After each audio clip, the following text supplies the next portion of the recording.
अस्सलामु अलैकुम वरहमतुल्लाहि वबरकातुह। क़ससुन नबीयीन में यह आपका पहला दर्स है। क़ससुन नबीयीन का चौथा हिस्सा, क़िस्सतु सय्यदना शुआइब अलैहिस्सलाम। शुआइब अलैहिस्सलाम का किस्सा। नज़रतुन अला क़िससिस साबिक़ती। नज़रतुन मतलब होता है दोहराना, एक नज़र डालना।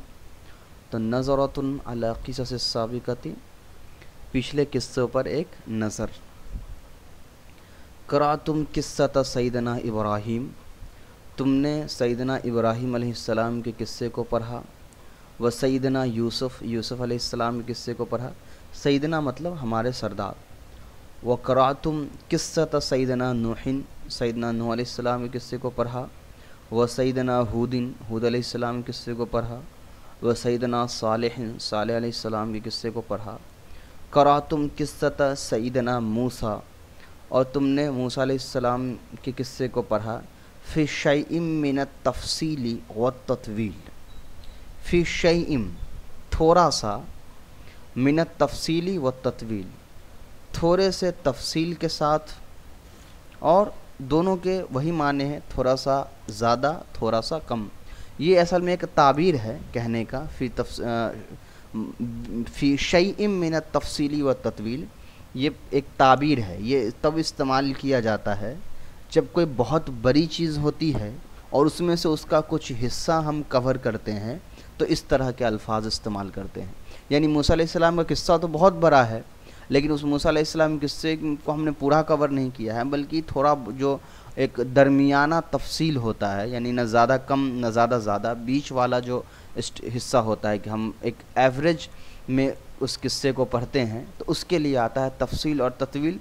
दोनों के तर्जमे वही हैं। तत्वील मतलब होता है लंबा यानी ज़्यादा, और तफसील का मतलब होता है वही एक्सप्लेन के साथ, यानी बहुत ज़्यादा वाज़ेह करके। तो क़राअतु क़िस्सत सय्यदना मूसा फ़ी शैइम मिनत तफ़सीली व तत्वील, तुमने मूसा अलैहिस्सलाम के किस्से को पढ़ा थोड़ा सा तफसील और दोनों के माने आप तफसीली ले लीजिए, तो तफसील के साथ, तो थोड़ी तफसील के साथ तुमने मूसा अलैहिस्सलाम का किस्सा पढ़ा। क़राअतुम कुल्ला ज़ालिका, तुमने इस हर एक को पढ़ा है। बिशौकिन व रग़बतिन, शौक़ के साथ और रग़बत दिलचस्पी के साथ। व इजलालिन व तक़दीरिन, इजलालिन का मतलब होता है अक़ीदत, और तक़दीर का मतलब यहाँ पर है तारीफ़। तो तारीफ़ से मुराद यहाँ पर अच्छी चीज़ों के साथ। तो ये असल में एक ही लफ्ज़, मिलते जुलते लफ्ज़ हैं, यहाँ पर जानबूझ करके इस्तेमाल किए जा रहे हैं ताकि आपको नए नए लफ्ज़ आ जाए। तो शौक़ और रग़बत एक ही चीज़ होती है। इजलाल और तक़दीर ये दोनों भी एक चीज़ है। इजलाल मतलब अक़ीदत होता है और तक़दीर मतलब तारीफ़ होता है। यानी एक अच्छी अक़ीदत के साथ तुमने उसको पढ़ा है। अक़ीदत मतलब होता है किसी को ख़ास समझना, किसी को ख़ास मानना, किसी के ऊपर फेथ रखना, बिलीफ रखना। तो तुमने एक अच्छी शौक़ के साथ उसको अच्छा जान करके उस किस्से को पढ़ा है। हल्लत फ़ी नुफूसिकुम, हल्ला मतलब होता है शामिल हो जाना, घुस जाना, रच बस जाना। तो वो किस्सा, चूँकि हल्लत वाहिद मुअन्नस का सेगा है और ये लौट रही है किस्से की तरफ, इसलिए वो मुअन्नस है। तो वो किस्सा रच बस गया फ़ी नुफूसिकुम, तुम्हारे दिलों के अंदर। वफ़ी व कुलूबिकुम, यहाँ दोनों, नुफूस मतलब जान और कुलूब, तो ये ताबीर है नुफूसिकुम कुलूब, यानी मुकम्मल तौर पर दिलो जान में तुम्हारे ये किस्सा बस सा गया है। महल्लल क़िससी, कैसे बस गया है, तो ये मफ़ूल है। महल्ला मतलब होता है जगह, तो किस्से की जगह, किस किस्से की जगह, अल हबीबतिल असीरती। अब अल हबीबती और अल असीरती दोनों पर ज़ेर है, तो ये दोनों जो है सिफत बन रही है किसस मौसूफ़ की। तो अल हबीबत मतलब होता है प्यारा, और असीरत मतलब होता है असरदार। तो वो किस्सा रच बस गया है तुम्हारे दिलो जान के अंदर, एक असरदार पसंदीदा किस्से के मकाम पर, किस्से असरदार किस्से के जगह पर। तो इसको आप अच्छे अंदाज में तर्जमा आप ऐसे कर सकते हैं कि वो किस्सा तुम्हारे दिलो जान के अंदर उस जगह पहुंच गया जहां पर एक असरदार और महबूब अच्छा पसंदीदा किस्सा होता है। महल्ला मतलब वो जगह, महल्लल क़िससी किस्से की वो जगह जहाँ पर एक बेहतरीन असरदार किस्से रहते हैं। किसस मौसूफ है, अल हबीबतिल हसीरती ये दोनों उसकी सिफत है। व वातहा ज़ाकिरतुकुम, व वातहा ज़ाकिरतुकुम, और तुम्हारी यादों ने उसको महफूज कर लिया है।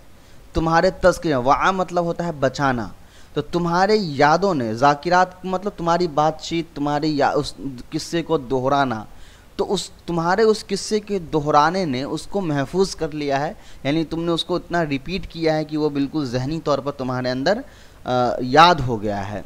वज़ल्लत बिहा अलसिनतुकुम, वज़ल्लत बिहा अलसिनतुकुम का भी सेम वही तर्जमा है कि तुम्हारी ज़ुबानों ने उसको जारी कर दिया है, यानी वो उसको बार बार रिपीट कर रहा है।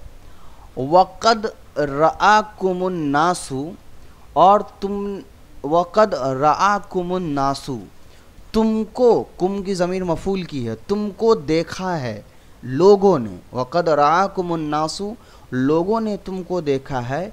तहकूनहा, कि तुम किस बयान करते हो, हा किस्से को, हा की ज़मीर लौट रही किस्से की तरफ, तो रआकुमुन नासु तहकूनहा, कि लोगों ने तुमको देखा है, तहकूनहा, कि तुम उन किस्से को बयान करते हो, किस्सा सुनाते हो। किसको? हकाया हकी मतलब होता है किस्सा सुनाना। लिइख्वतिकुमुस सिगारी, अपने छोटे भाई को। सिगार पर ज़ेर इसलिए आया है कि ये इख्वत की सिफत है। अब आपने एक रूल पढ़ा है कि जब भी मुज़ाफ़ की सिफत लानी हो तो मुज़ाफ़ इलैहि के बाद आता है और मुज़ाफ़ वाला एराब उस पर आता है। तो अब सिगार को देखकर आप इसको मुज़ाफ़ इलैहि का एराब जो है वो न समझ ले, इसलिए कि मुज़ाफ़ इलैहि का सिगार मुज़ाफ़ इलैहि जो सिगार है वो मुज़ाफ़ इलैहि नहीं है। अब कहेंगे कि ये कैसे पता, तो ये मैं आपको बता रहा हूँ, ये आपको समझ में नहीं आएगा, कंफ्यूज हो जाएंगे आप। तो मैं आपको यहाँ पे बता रहा हूँ कि ये यहाँ पर है तो आपको ऐसे याद रखना है। तो जहाँ जहाँ पर, इसलिए टीचर की ज़रूरत पड़ती है कि हर जगह आप खुद से नहीं समझ सकते हैं, वरना जनरली आप सिगार को मुज़ाफ़ इलैहि मान लेंगे। तो अगर सिगार को आप मुज़ाफ़ इलैहि मानेंगे तो बीच में जो कुम है ये फिर क्या बनेगा, तो आपका पूरा ट्रांसलेशन रॉन्ग हो जाएगा। इसलिए कि हमने रूल पढ़ा है कि मुज़ाफ़ इलैहि के दरमियान कुछ भी नहीं आता है। तो मुज़ाफ़ यहाँ इख्वती मुज़ाफ़ है और सिगार को अगर आप मुज़ाफ़ इलैहि मानेंगे तो ये बीच में जो कुम है ये फिर क्या होगा, तो ये मुज़ाफ़ इलैहि रॉन्ग हो जाएगा। इसलिए मैंने आपको कहा कि यहाँ पर ये सिगार जो है ये मुज़ाफ़ इलैहि नहीं है बल्कि सिफत है इख्वत की, और ये कुम ज़मीर मुज़ाफ़ इलैहि है। तो अब रूल ये है कि जब भी मुज़ाफ़ की सिफत आती है तो वो मुज़ाफ़ इलैहि के बाद आती है। ये आपने अरबी के मुअल्लिम में इजाफ़त वाले चैप्टर में पढ़ा होगा, वहाँ एक बार और जाकर के देख लीजिए, याद नहीं आ रहा है तो एक बार मैं यहाँ पर थोड़ा सा रिपीट कर दे रहा हूँ, अगर आपको शायद याद आ जाए। ये इस तरीके से है, मैं इसको यहाँ पर यही एग्ज़ाम्पल लेकर के एक्सप्लेन कर देता हूँ। ये इस तरीके से है, ली इख्वती, ली की वजह से ज़ेर आया है, लिइख्वती। अब कुम चूँकि ज़मीर चूँकि मबनी होता है तो उसका एराब सेम ही रहता है, कुम कुमा कुम जैसे वो आता है। तो लिइख्वती कुम ये मुज़ाफ़ इलैहि है और ये इख्वत जो है ये मुज़ाफ़ है, और ये जो पीछे लाम है इख्वत पर ज़ेर आया है, यानी मुज़ाफ़ पर ज़ेर इस लाम की वजह से, यानी लाम हरफ़े जर की वजह से आया है। ठीक है, लेकिन अब यहाँ पर क्या है कि सिफत लानी है, मुज़ाफ़ की सिफत। इख्वत मतलब भाई, तो मुझे तुम्हारे छोटे भाई कहने हैं, तो तुम्हारे छोटे भाई जो कहेंगे, इख्वतिकुम मतलब तुम्हारे, और छोटे सिफत है, छोटा भाई तो छोटा सिफत है। तो इसको आप यहाँ बीच में नहीं लिख सकते हैं, इख्वती सगीरिकुम ये नहीं लिख सकते हैं, बल्कि जब भी मुज़ाफ़ की सिफत लानी हो तो सिगार सिफत जो है छोटा होना, ये किसकी सिफत है? इख्वत की, भाई की सिफत है, तो ये छोटा है। तो इसकी जो सिफत आएगी वो कहाँ आएगी? वो आएगी मौसूफ़ के मुज़ाफ़ इलैहि के बाद। तो यहाँ पर इसकी सिफत आई सिगार। तो यहाँ पर जो सिगार है ये किसकी सिफत है? ये मुज़ाफ़ इलैहि नहीं है बल्कि ये सिफत बन रही है इख्वत की। इसीलिए सब कुछ में ये दोनों सेम है, इसलिए कि मौसूफ़ सिफत सेम होता है। कैसे सेम है? इख्वत भी जमा है, सिगार भी जमा है, इख्वत भी मुअन्नस है और सिगार जो है ये यहाँ पर मुअन्नस नहीं लाई गई है। उसकी एक वजह है, उसकी वजह सिंपली आप ये याद रखें कि बहुत कुछ ऐसे वर्ड लफ्ज़ हैं जो अगर मुज़क्कर के लिए ही इस्तेमाल होते हैं तो वो फिर वहाँ पर क्या किया जाता है कि उसके सिफत को भी मुज़क्कर ही लाया जाता है। इख्वत ये पूरा लफ्ज़ ही मुज़क्कर है, इसीलिए इसके माने की रियायत करके यहाँ पर इसकी सिफत भी जो है वो मुज़क्कर लाई गई। मतलब मैं ये समझाना चाह रहा हूँ कि खलीफा जो लफ्ज़ है,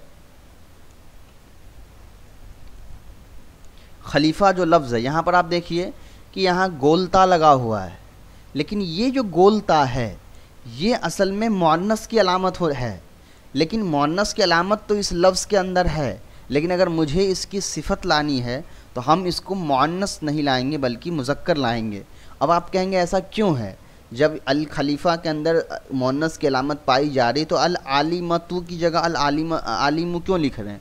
वो इसलिए कि ये लफ्ज़ सिर्फ मुज़क्कर के लिए बोला जाता है, तो कोई भी ऐसा लफ्ज़ जो सिर्फ मुज़क्कर के लिए बोला जाता हो और उसके अंदर ताए तानीस हो तब भी उसकी सिफत जो है वो मुज़क्कर ही आएगी, मुअन्नस नहीं आएगी।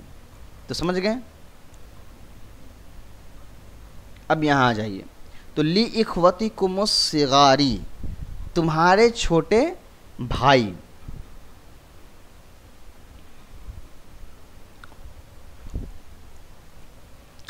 तो तुम देखा लोगों ने तुमको कि तुम बयान कर रहे थे अपने किस्से को तुम्हारे छोटे भाई के साथ। वह तुरद्दिदूनहा, और उसको दोहरा रहे थे, लि अबवैनी, अपने माँ बाप के साथ, वल इख्वतिल किबारी, और अपने बड़े भाई के साथ। तो यहाँ पर भी किबार जो है वो मुजमा है, इख्वत की सिफत आई है। वह अंतुम ततज़व्वक़ूनहा, तज़व्वक़ून मतलब होता है जायका लेना यानी मज़ा लेना, तो तुम उन किस्सों से मज़े ले रहे थे। वक़द ततहम्मसून फ़ी हिकायतिहा, ततहम्मसून मतलब होता है हौसला बढ़ा लेना, ततहम्मसून जो है तहम्मस या तहम्मसू से बना है, तो इसका मतलब होता है हौसला बढ़ाना। तो यहाँ आप इसमें एक इसके दूसरे माने भी हैं कि तुम बिल्कुल उसमें गुम हो जा रहे थे, इतना तुमको मज़ा आता था कि उसमें डूब जाते थे। तो तुम उन किस्सों में, उन कहानियों में, हिकायत उन कहानियों में डूब जाते थे। तो यहाँ तक जो तर्जमा मैंने किया है ये लफ्ज़ी तर्जमा बिल्कुल भी नहीं है, बल्कि एक मानवी तर्जमा है जो लुगत से हट करके किया गया है। यहाँ पर मैंने एक तरीके से लुगत भी आपको बता दी है और इसका कुछ तर्जमा भी बता दिया है। उसके अलावा इसकी लुगत की जो PDF है वो आपको, इस चैप्टर की जो PDF है वो इंशाअल्लाह दे दी जाएगी। अब आ जाइए सेकेंड चैप्टर, किस्सतु सिराइन बैनल हक़्क़ि वल बातिली। सिरा मतलब होता है टकराव, आपस में लड़ना। तो किस्सतु सिराई, किस्सतु सिराइन, टकराव का किस्सा, बैनल हक़्क़ि वल बातिली, हक़ और बातिल के दरमियान। तो टकराव का किस्सा यानी जो तनाज़े जिसको कहा जाता है टकराव, तो टकराव का किस्सा हक़ और बातिल के दरमियान। वला गराबता, ला गराबता मतलब होता है कोई अजीब बात नहीं है, कोई अजनबी बात नहीं है। ठीक है, ला गराबता ये ताबीर है, कोई अजीब बात नहीं है, कोई अजनबी बात नहीं है, कॉमन बात है। फ़इन्नहा क़िससुन शाइक़तुन मुसीरतुन, बेशक ये किस्से, शाइक़तुन मतलब होता है दिलचस्प, ये किस्से बहुत ही ज़्यादा दिलचस्प थे, मुसीरतुन और असरदार थे। व इन्नहा क़िस्सतु सिराइन बैनल हक़्क़ि वल बातिली, बेशक वो किस्से टकराव के थे हक़ और बातिल के दरमियान। बैनल इल्मी वल जहली, इल्म और जहल के यानी जानने और ना जानने के दरमियान। व बैनल नूरी व ज़लामी, रोशनी और अंधेरे के दरमियान। व बैनल इंसानियती वल वहशियती, इंसानियत और हैवानियत के दरमियान। व बैनल जज़्मी वल यकीनी, गुमान और पुख्त यकीन के साथ। जज़्म मतलब होता है अंदाज़ा, दावा, झूठा दावा। तो बैनल जज़्मी वल यकीनी, झूठे दावे और यकीन के दरमियान। व ज़न्नी व तखमीनी, तखमीनी नून के साथ, तखमीनी, गुमान और सच्चे यकीन के साथ, कंप्लीट इरादे के साथ। तो यहाँ पर ताबीर इस्तेमाल किया गया, एक बार फिर देख लीजिए अगर ना हो तो। किस्सतु सिराई बैनल हक़्क़ि वल बातिली, ये किस्सा है हक़ और बातिल के दरमियान। बैनल इल्मी वल जहली, इल्म जानने और ना जानने के दरमियान। बैनल नूरी व ज़लामी, रोशनी और अंधेरे के दरमियान। बैनल इंसानियति वल वहशियति, इंसानियत और हैवानियत के दरमियान। बैनल जज़्मी वल यकीनी, झूठे दावे और यकीन के दरमियान। व ज़न्नी व तख़मीनी, गुमान और यकीन एक मुकम्मल अंदाज़े के साथ दरमियान। व इन्नहा किस्सतु इंतिसारिन, ये किस्सा है फैलने का, लिल हक़्क़ि अलल बातिली, हक़ का बातिल के ऊपर। तो ये किस्सा है हक़ फैलने का, किसका?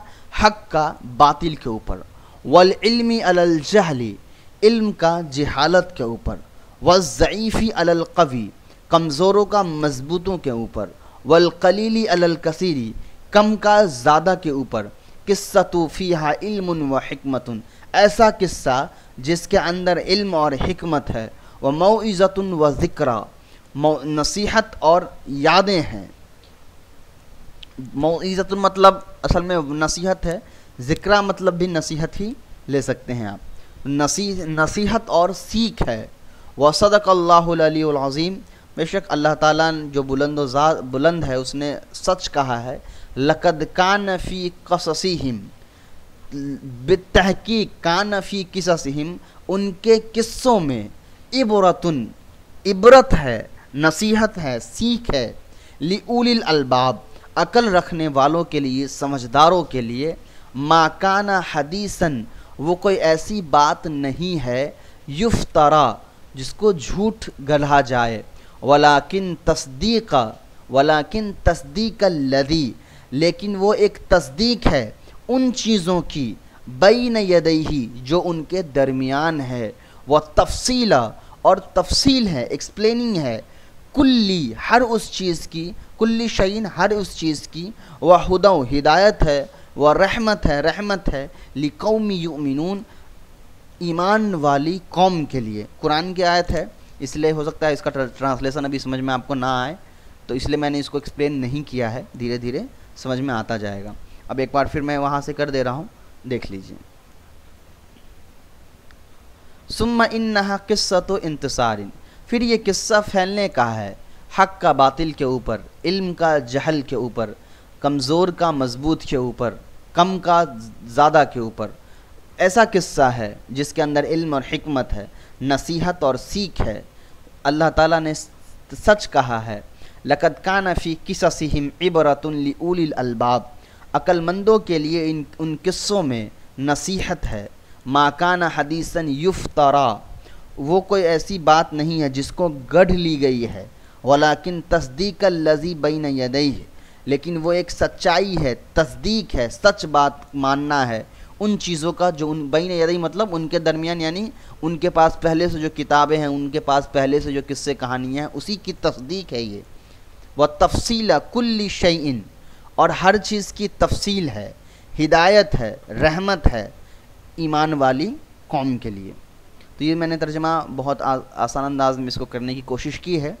जनरली हो सकता है कुछ लुगत आप ढूंढे तो लुगत आपको अलग तरीके की मिले और तर्जमा आपको मेरा अलग तरीके से मिले। तो यहाँ तर्जमे की गलती नहीं है, चूँकि आप कसस के चौथे हिस्सा पढ़ रहे हैं, तो यहाँ मैंने लुगती तर्जमे से हट कर के भी कुछ तर्जमा करने की कोशिश की है, जो आम अंदाज में जो तर्जमा सूटेबल होता है। तो लुगत तो मैं भेजूँगा ही, साथ में आप अपने हिसाब से भी कोई लुगत आपको याद हो इसकी, और ऐसा आपको लगता हो कि नहीं यहाँ पर तो लुगत कुछ और है, मैंने कोई और तर्जमा किया है, तो वो सिर्फ इसलिए मैंने किया है कि अब ये कसस का चौथा हिस्सा है, यहाँ लफ्ज़ी तर्जमा नहीं चलता है। लफ्ज़ी तर्जमा आप लुगत के माने ज़रूर याद रखें ताकि लफ्ज़ी तर्जमा करने में आप भटके नहीं, लेकिन अब धीरे धीरे आपको मफ़हूमी तर्जमे की तरफ जाना होगा। यानी एक अच्छा तर्जमा, एक होता है कि हम बोलते कैसे हैं, एक होता है हम लफ्ज़ी तर्जमा कैसे करते हैं। अब बहुत सारे लोगों को ये लफ्ज़ी तर्जमा, मफ़हूमी तर्जमा समझ में नहीं आता है, तो उसको मैं आपको बहुत एक छोटा सा एग्जाम्पल दे के समझा देता हूँ। यहाँ देखिए लिखा हुआ है, हल्लत फ़ी नुफूसिकुम व कुलूबिकुम महल्लल क़िससिल हबीबतिल असीरती। हल्ला मतलब होता है दाखिल हो जाना, दाखिल हो गया तुम्हारे नफ्स में, तुम्हारे दिल में, किस्से के जगह पर जो महबूब और असरदार है। तो ये लफ्ज़ी तर्जमा हुआ कि तुम्हारे जान नफ्स में, तुम्हारे दिल में असरदार किस्से के जगह पर दाखिल हो गया। और एक मफहूमी तर्जमा जो है बिल्कुल इस सेम ही होगा, कोई बदलाव नहीं होगा। एक मफहूमी तर्जमा हम क्या कर सकते हैं कि वो किस्सा तुम्हारे दिलो जान के अंदर एक असरदार और प्यारे किस्से की जगह पर दाखिल हो गया, यानी तुम्हारे दिलो जान के अंदर रच बस गया है।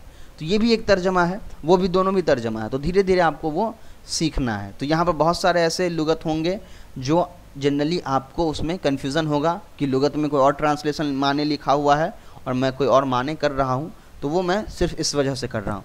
पर ऐसा नहीं है कि ज़रूरी हो कि मैं भी जो आपको हल कराता हूँ तो लुगत देखकर ही हल कराता हूँ। तो ऐसा नहीं होगा कि मैंने जो लुगत बताई वो कम्प्लीटली रॉन्ग है, वो नहीं होगा। हो सकता है मे बी आप कोई दूसरी लुगत देख रहे हो जहाँ उन्होंने कोई और तर्जमा लिखा हो, तो वो आप मुझसे पूछ भी लेंगे जहाँ पर कोई चीज़ समझ में ना आ रही हो वहाँ पर। तो उम्मीद है कि आपका फर्स्ट और सेकेंड चैप्टर समझ में आपको आ गया होगा। इंशाअल्लाह अगले वीडियो में हम लोग आगे के चैप्टर्स को सॉल्व करेंगे। अस्सलामु अलैकुम व रहमतुल्लाहि व बरकातहू।